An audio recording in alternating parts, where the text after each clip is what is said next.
Again, hello to my dear future nurses. This is already the fifth in a series of videos regarding nursing informatics theory, and the model that we will be taking up is Foundation of Knowledge Model.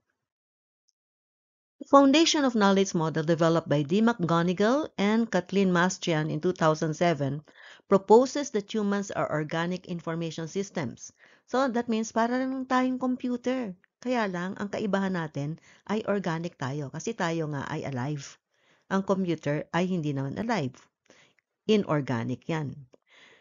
And that are constantly obtaining, processing, and creating information or knowledge in both our professional and personal life. Similar to Graves and Corcoran's model, the Foundation of Knowledge model has three components.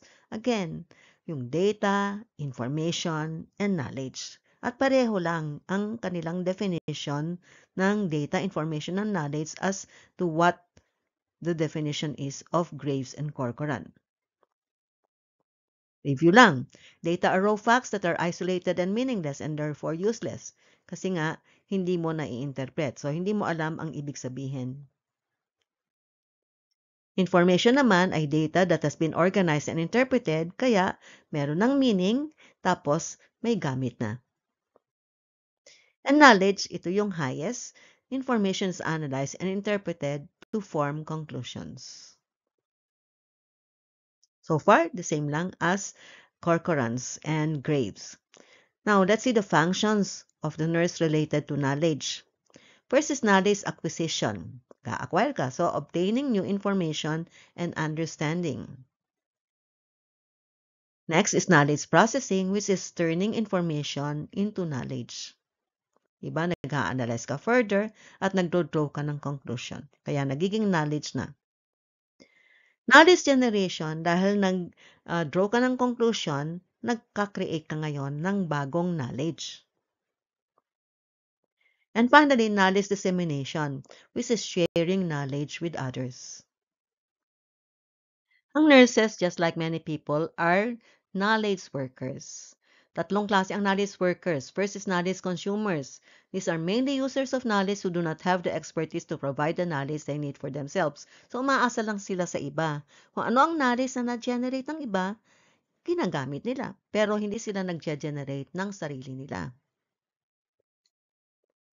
Then, the knowledge brokers. They know where to find information and knowledge. They generate some knowledge, pero konti lang. But they are mainly known for their ability to find what they need. So, magaling maghanap ng knowledge na generate ng iba. And finally, knowledge generators. These are the primary sources of new knowledge. For example, yung mga nursing researchers, mga nursing leaders, mga nursing experts natin.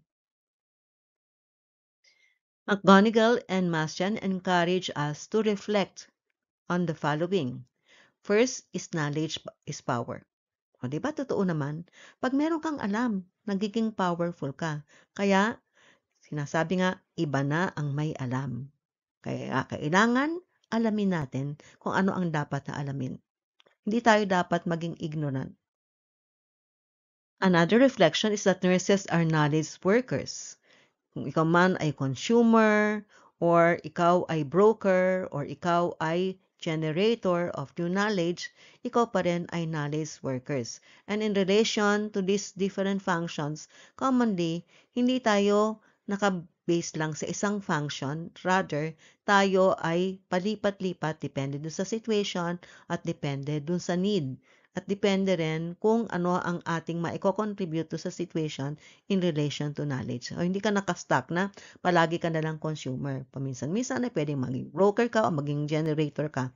Kahit yung mga generator ng knowledge, mga researchers, ay at times nagiging consumers pa rin siya ng knowledge kasi umaasa pa rin sila dun sa knowledge na na-create ng ibang tao.